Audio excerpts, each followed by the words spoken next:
the name of the human family, I'd like to welcome each of you here and extend maybe a heartfelt thanks for the people around the world who are also gathering today.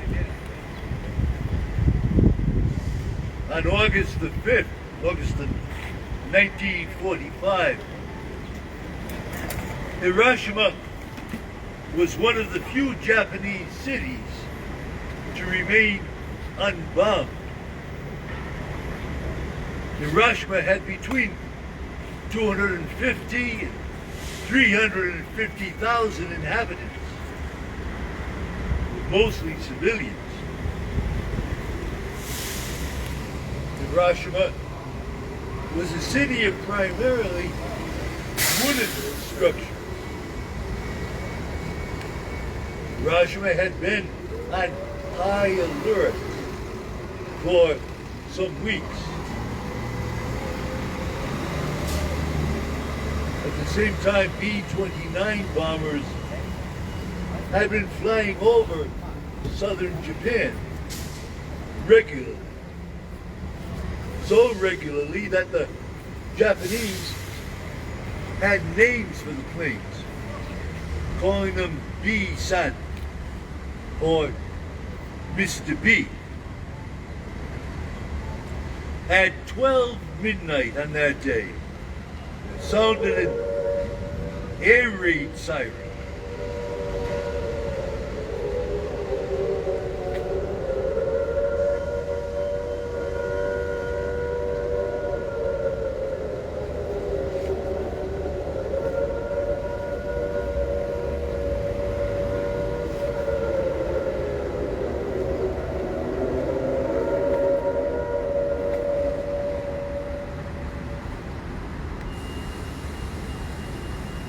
Then came a radio announcement that 200 B-29s were on their way to Japan. All citizens were ordered to move to safe areas. After there was sounded an all clear siren.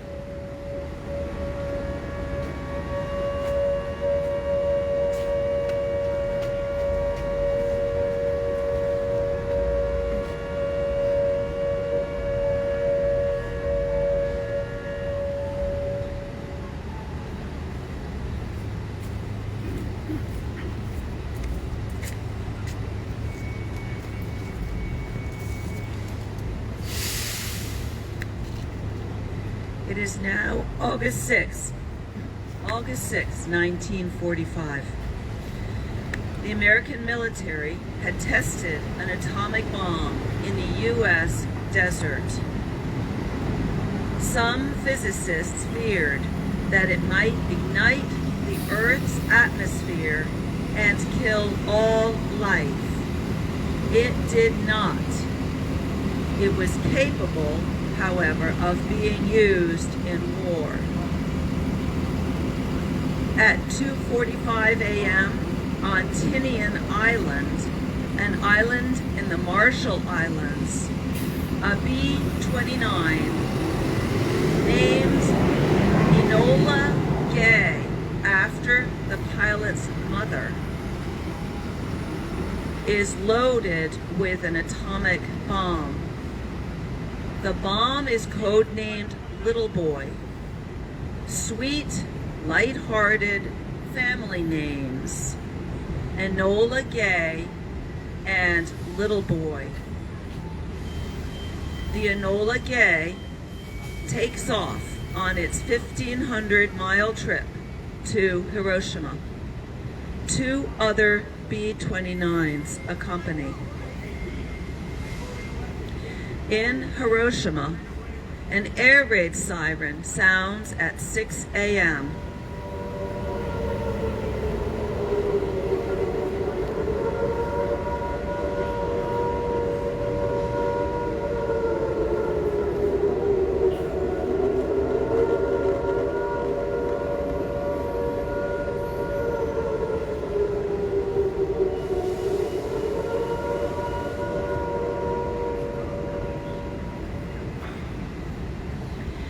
It is a single American weather plane on its normal daily run. The all clear siren sounds. Work parties of youth and children continue clearing and widening streets. Father William Kleinsorge, a Jesuit priest, conducts a morning mass in the Mission Chapel at 6:30, and after Mass, while reading the prayers of thanksgiving, the air raid siren sounds at 7 a.m. At 8 a.m., the air raid all clear siren sounds.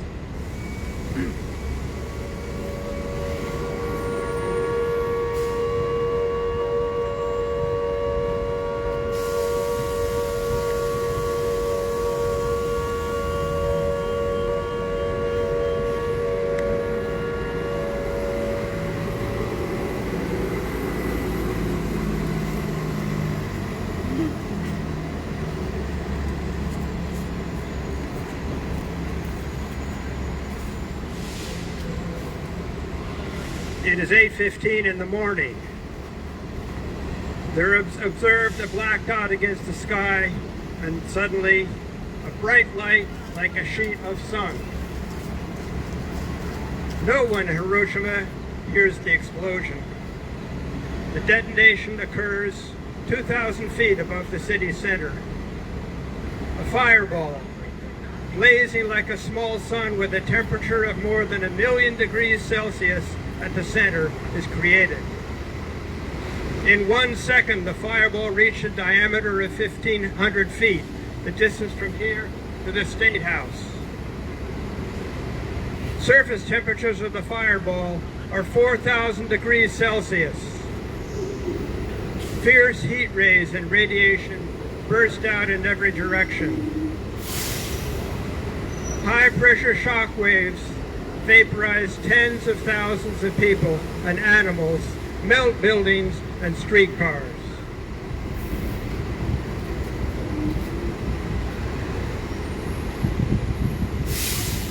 Within 20 seconds, the fireball expands to a 2-mile diameter firestorm, flattening and reducing a 400-year-old city to dust. Housewives and children are incinerated instantly, their internal organs boiled and their bones charred into brittle charcoal, like these folks right here beside me. 100,000 persons die at once, many cremated in place. 100,000 are horribly wounded and burned. 50,000 more would die before the end of 1945, and by 1950, a total of 200,000 estimated would be dead from the bombing at Hiroshima. Almost all nurses and most of the city's doctors are killed, and those not killed are largely injured and incapacitated. Nearly all of the casualties were civilian.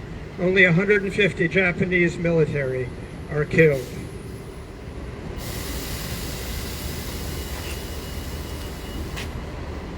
In the aftermath,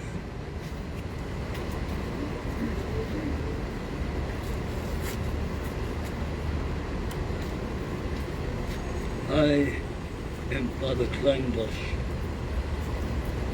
Jesuit missionary in Hiroshima.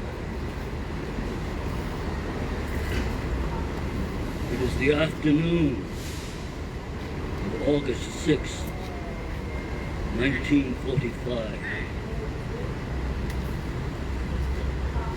I hear, "Mishu, Mishu, water, water, it's all around me."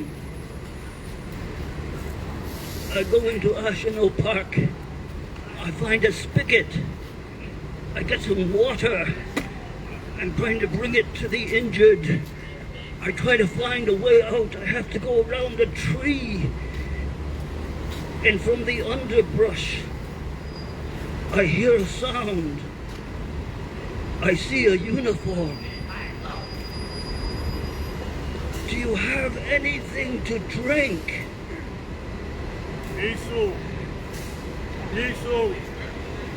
I look into the underbrush and I see about 20 men all in this horrible state. Their faces all burnt and black. Their eye sockets bulged. Their eyes melted and flowing down their cheeks. Oh. Oh.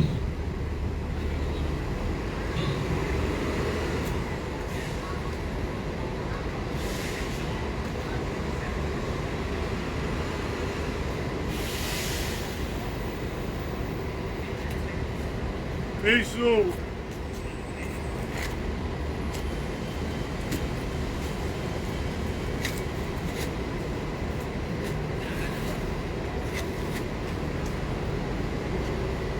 Hiroshima Child, a poem by Turkish poet Nazim.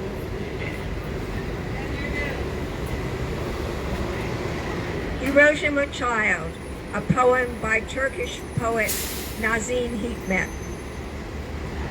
I come and stand at every door, but none can hear my silent tread. I knock and yet remain unseen, for I am dead, for I am dead.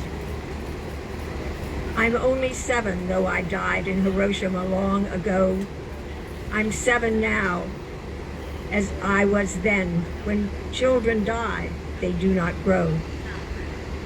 My hair was scorched by swirling flame, my eyes grew dim, my eyes grew blind. Death came and turned my bones to dust that was scattered by the wind. I need no fruit, I need no rice.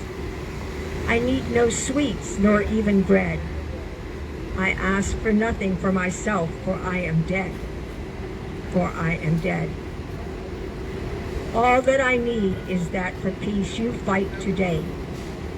You fight today, so that children of this world can live and grow and laugh and play.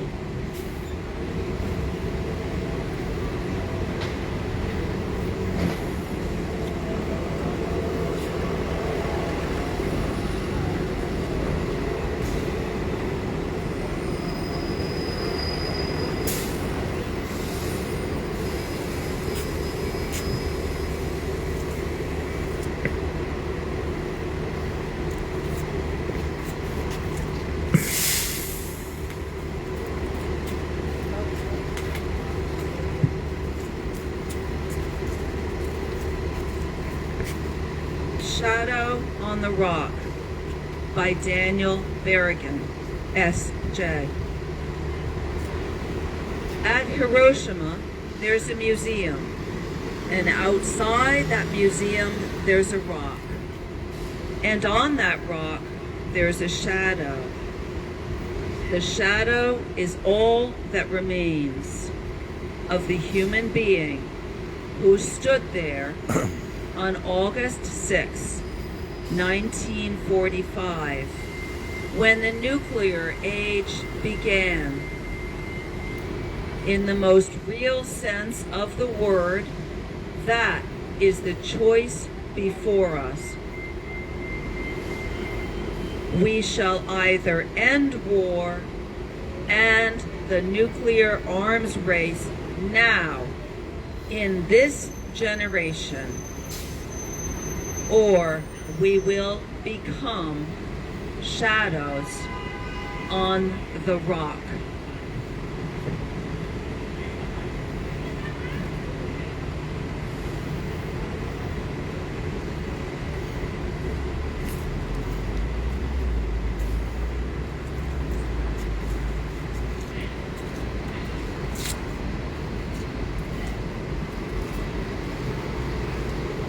We remember and repent for the nuclear sin.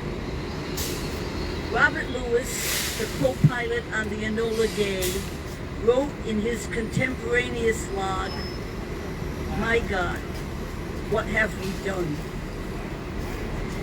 On August 7th, 1945, it was editorialized, quote, "Civilization and humanity can only survive if there is a revolution in mankind's political thinking," end quote.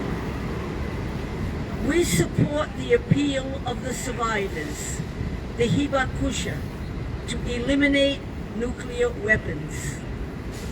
This appeal has gone worldwide, and people in every nation are working against the scourge of nuclear weapons. The United Nations has enacted a treaty to prohibit nuclear weapons. It came into force in January 2021. The International Campaign to Abolish Nuclear Weapons, ICAN, has taken the lead. The treaty to prohibit nuclear weapons offers a glimmer of hope to people everywhere who feel the weight of the threat of nuclear destruction in their souls and consciences. The United States has not signed or ratified the treaty. Time is short.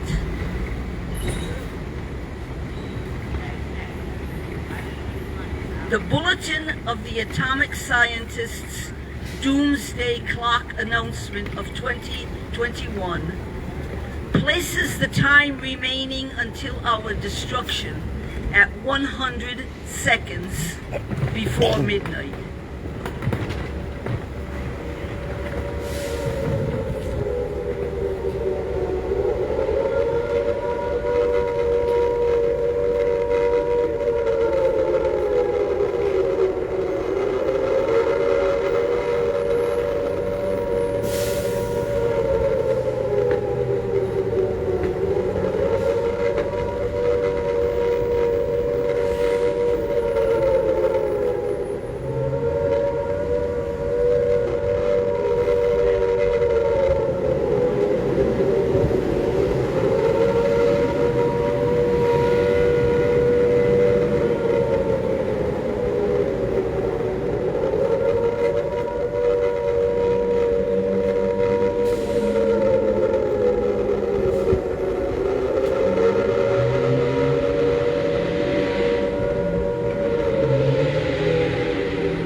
Anyone who'd like to, you're invited to come to a Mass of the Transfiguration at St. Patrick's Side Chapel, left-hand door, around 9 o'clock or so.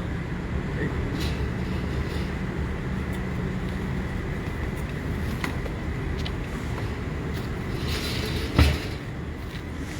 Thank you all.